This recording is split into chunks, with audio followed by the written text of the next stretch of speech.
Steve ব্লকে সবাইকে স্বাগত। তো আজকে আমি কি রান্না করছি তো দেখতেই পাচ্ছ, আলু আছে, পেঁয়াজ আছে, আদা রসুন আছে। তো পুরো ভিডিওটা দেখো, তাহলে বুঝতে পারবে। আর এই যে পেঁয়াজটা কাটতে গিয়ে নাকের জল চোখের জল হয়ে গেছি। আর আমার পিসির ছেলেটা বসে আছে, তো আমাকে দেখছে কিভাবে কাটছি, আমার সাথে কথা বলছে। তো বসে আছে চুপ করে এখন। তো এই যে এবার আদা রসুন আমি মিক্সচার মেশিনে বেটে নেব। তো ভয়ও লাগছে মারছে, তো অনেকদিন বাটা হয়নি, ভাবলুম যে এতে দিয়ে একটু বেটে নিই।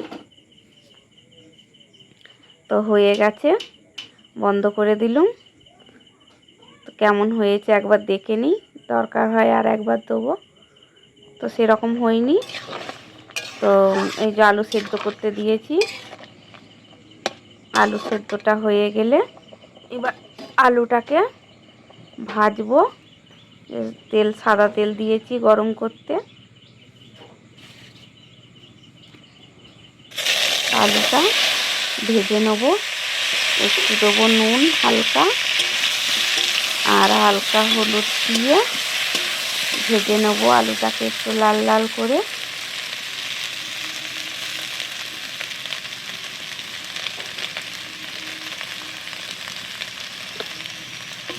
লাল লাল করে ভেজে নেবো। একটু ভাজা হয়ে গেলে নামিয়ে দিয়ে আরও কড়াটাকে ভালো করে একটু পরিষ্কার করে সর্ষের তেলটা দিয়ে দেবো। দিয়ে পেঁয়াজটা দিয়ে লাল লাল করে একটু ভেজে নেব। পুরো ভিডিওটা দেখো, তাহলেই তোমরা বুঝতে পারবে যে আমাদের বাড়িতে আজকে কী রান্না হতে চলেছে। তো লাল লাল করে ভাজা হয়ে গেছে। তো দিয়ে দেবো লঙ্কা গুঁড়ো, হলুদ গুঁড়ো, আর জিরে গুঁড়ো, আর ধনে গুঁড়ো দিয়ে দেবো হালকা করে। তো ভালো করে আরও কষে নেব মশলাটাকে।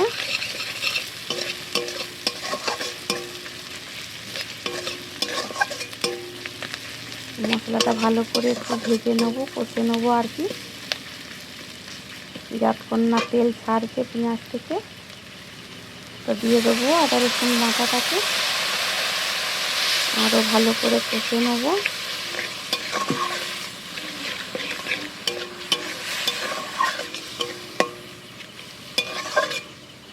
তো আমার পেঁয়াজ কষা হয়ে গেছে।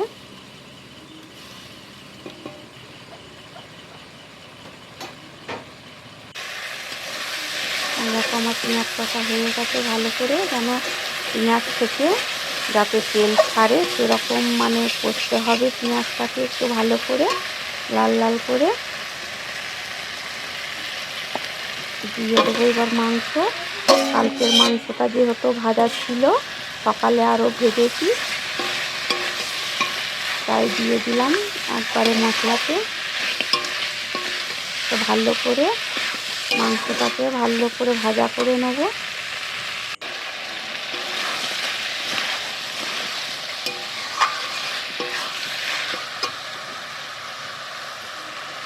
দিয়ে দেবো আলু। আলু দিয়ে ভালো করে কষে নেবো।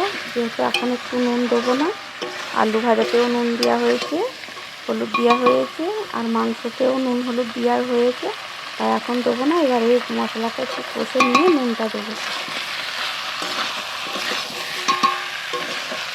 ভালো করে এরকম কষতে হবে, যেহেতু দেশি মুরগি আলুর ঝোল।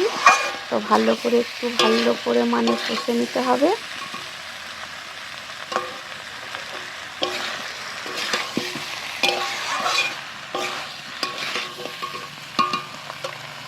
কষে জল দিয়ে দিয়েছি। এবার দেবো কারি পাতা আর তেজপাতা, দিয়ে ঢাকা দিয়ে দিতে হবে।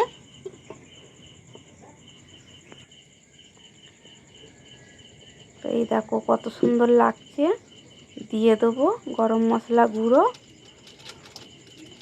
তো এই দেশি মুরগির ঝোলটা কেমন হয়েছে তো তোমরা কমেন্টে বলো। আর যারা যারা আমার নতুন ভিডিও দেখছো, তাদেরকে বলছি সাবস্ক্রাইব করো, কমেন্ট করো, আমার ভিডিওটা বেশি বেশি শেয়ার করো। তো এখন এবার আমি নামিয়ে দেবো গামলায়।